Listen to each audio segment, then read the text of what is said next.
guys are going to see actually one of my own offer to purchases. I just covered some of the names just to make sure, we keep some privacy for our previous clients. But essentially, this is an offer to purchase that is actually my first private deal. Okay. So let me know if you guys can all see this. Everyone can see this? Maybe give me a thumbs up or let me know. Yeah, I can see it. You guys see it? Okay, perfect. Let me just change to my pen here. Let's change this color to green. Awesome.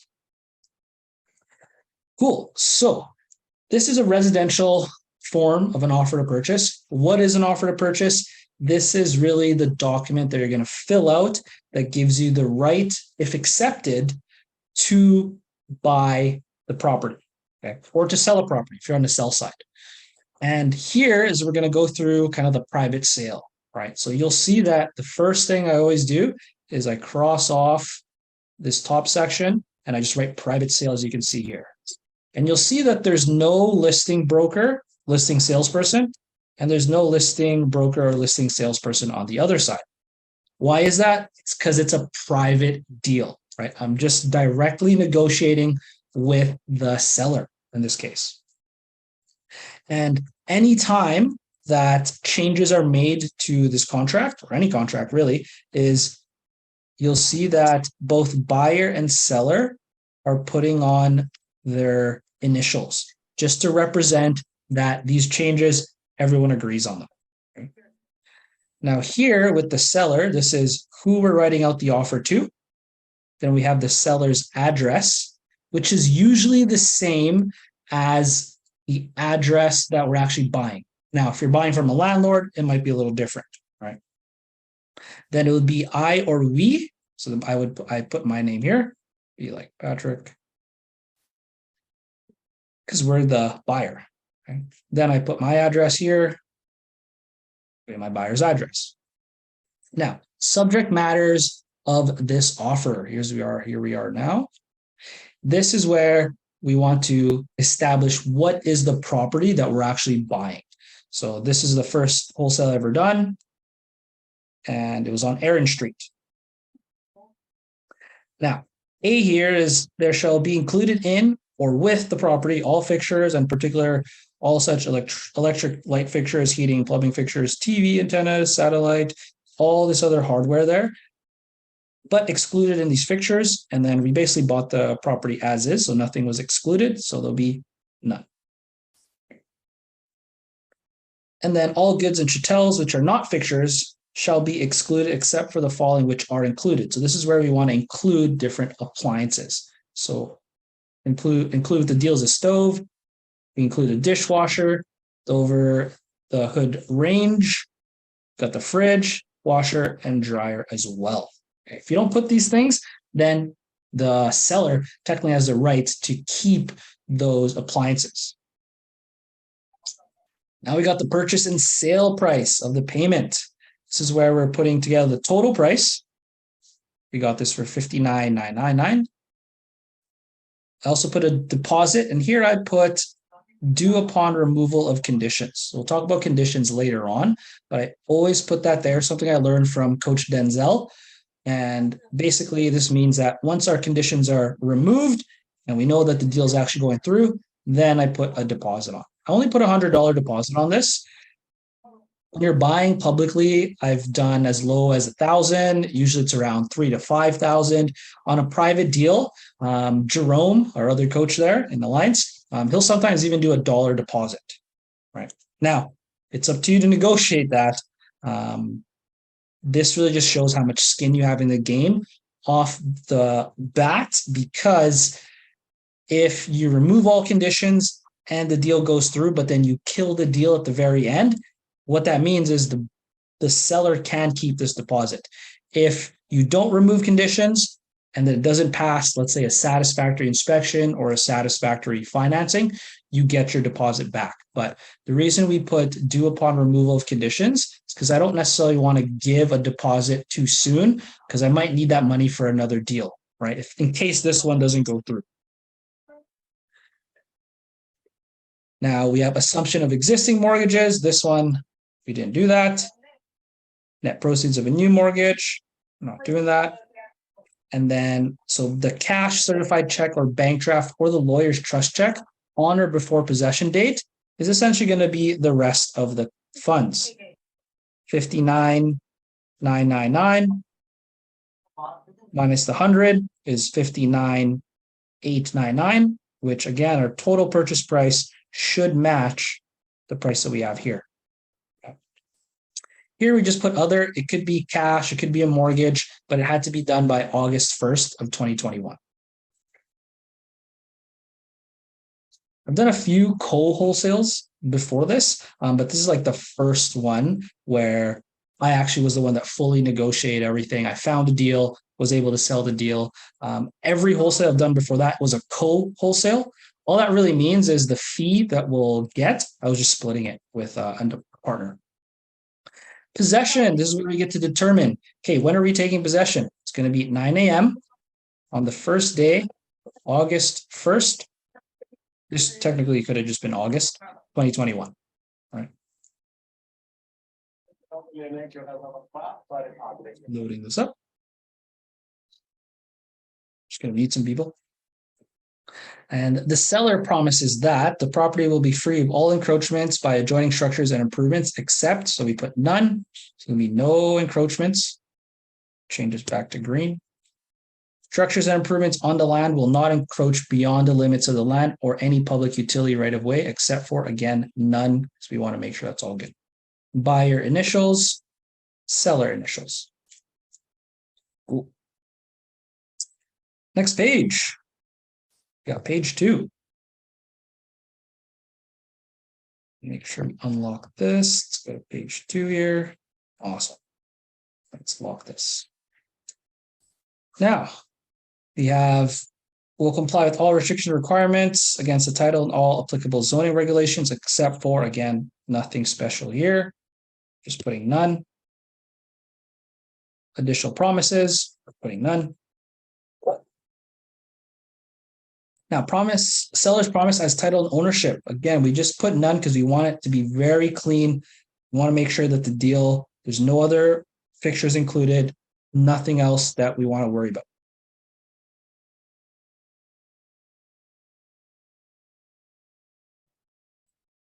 Here is a seller to provide property disclosure statement.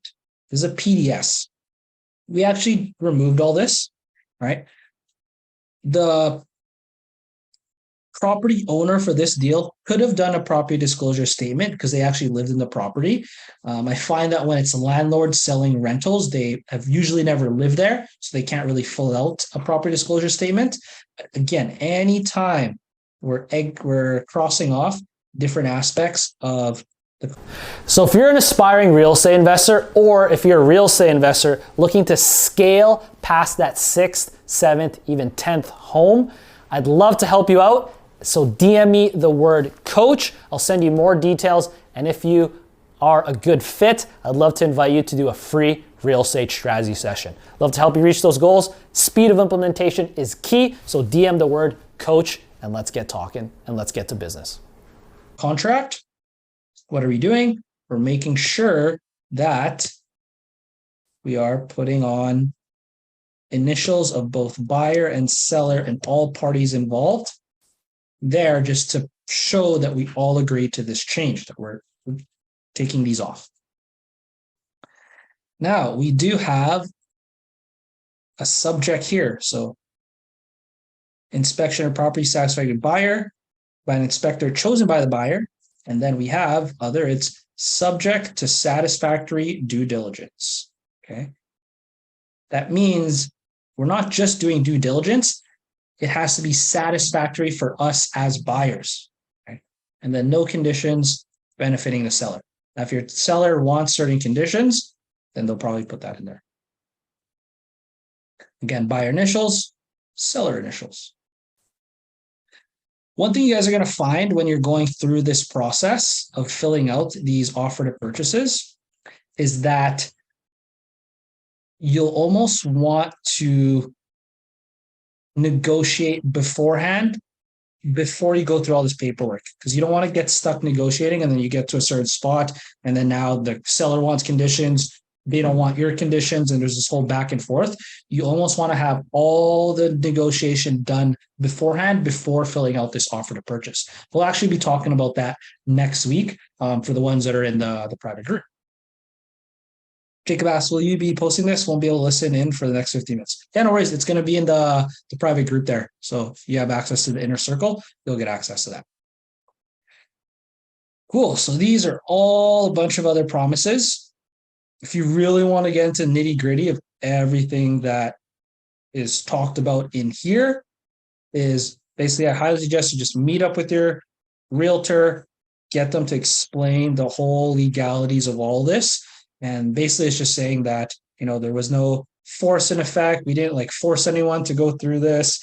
We didn't coerce anyone to go through this. Then you have representations by broker. Well, there are no brokers because it's a private deal. So none. Make sure. Now, we have a deadline for acceptance by the seller, and there's also other terms here, right? So other terms would be buyer reserves right to access property within 24-hour notice. You want to set this up when you're wholesaling because you essentially want to bring private partners in to see if they want to buy the property. You want to bring other investors in.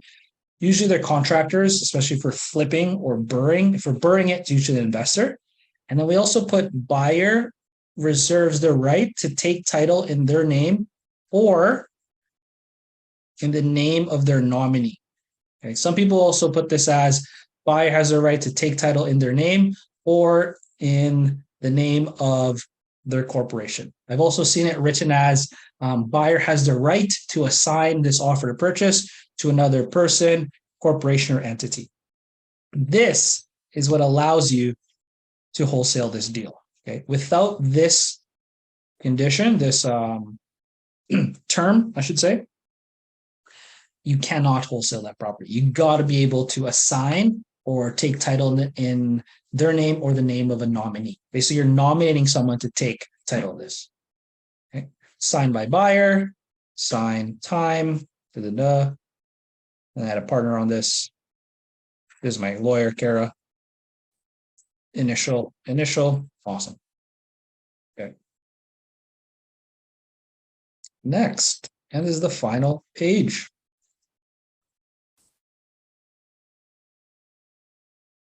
Let's go do that. I'll make sure it's the fourth page here. Cool. Yeah, it's fourth page. Awesome. So basically it says here, this is where the seller will accept this. Now, if it was an actual deal, usually you'd fill this up as the buyer, then this will get sent to the seller, then they would read it. Because we're usually actually sitting with them, usually I do these negotiations over the kitchen table when it's a wholesale or private deal. Right when we finish our part of, okay, this is our offer, when do you want accepted by, then the seller will just immediately accept the offer. So offer accepted as written, signed by seller at 6 p.m., 29th June, 2021. Witness, seller, and I always try to use the same lawyer just because it makes it a lot easier. There's no back and forth with lawyers. Preferably, I want to use my lawyer, right? And also, not all lawyers know how to manage and deal with a private deal or a wholesale. You'd think so, but not necessarily. So this actually helps set it up so that it just makes the deal way smoother than if you had to actually go through that process of seller has their own lawyer, buyer has their own lawyer, and there's this whole back and forth. Initial, awesome. And basically, you just finished an offer to purchase. Okay. Cool. We'll cover a few questions there, and I can even bring that back up if needed. But yeah, that's essentially how you go through an offer to purchase. I always give homework to students, so the ones that are kind of joining us for free. Something that will help is like go through an offer to purchase, print a few out, and then practice just writing them out, right? Practice going through that process so that you're comfortable writing out what you need to write out for an offer to purchase. Sometimes I'll even fill out offer to purchases. So when I show up, I already know, okay, what is it that I want for my negotiations and where do I want to take this? And then I don't have to fill out everything already. This will also help you as you fill in more offer to purchases, become confident and comfortable going through the paperwork so that you're not fumbling it and making mistakes as you're filling it out, right? Usually I always bring like a pre-filled out offer to purchase, even if it's an old deal, just so it's a friendly little reminder. Okay. For the ones that are in the private group, you guys will be getting like a little step-by-step checklist of how to go through an offer to purchase, and it's a PDF format. So then that's a little bonus for everyone in the lifetime group coaching program, or if you guys are in the 90-day program, I'll be sending that in the Facebook group there. What else? With filling out all that paperwork, again, is going to help that you get everything signed. You don't want to go back and forth. I've done this in the past where I would just go back and forth with the seller and then myself as the buyer. And then I have to go there again, fill out another piece of paper, go back again, make some changes. It was super annoying.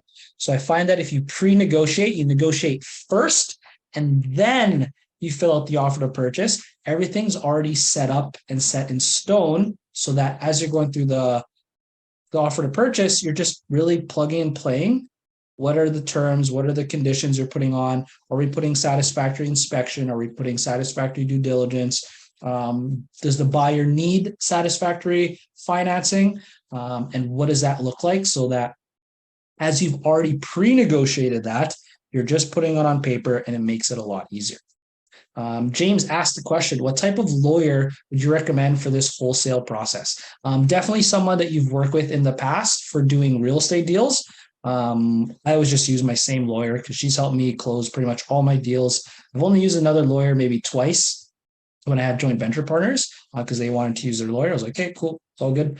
But you do want someone that specializes in real estate, especially because even then, not all of them know how to go through a wholesale and private deal process. So you do want to make sure that they're comfortable with that. And then this is why I also make sure that both buyer and seller use the same lawyer. Okay. That's a big negotiating piece because now there's not like a third party that could like kill the wholesale deal on the behalf of the seller, right? If everyone's using the same lawyer, it just makes it way easier. What's up, YouTube? Thanks so much for all your support. If you're loving this kind of content and you want to help us make more, make sure that you hit the subscribe button, turn on that notification bell. I appreciate you guys so much. We would not be able to do this YouTube journey without you. So thanks so much. If you haven't subscribed already, don't be a ninja watcher. Hit that subscribe button right there, and I'll see you guys in the next video. The knowledge I had with real estate wasn't that great, and that's when I knew I needed a mentor to guide me through the steps of minimizing my mistakes and obtaining property. It kept me accountable with the limited time I had after the long hours at work. It taught me things I wouldn't have learned without a mentor. Thank you to Patrick.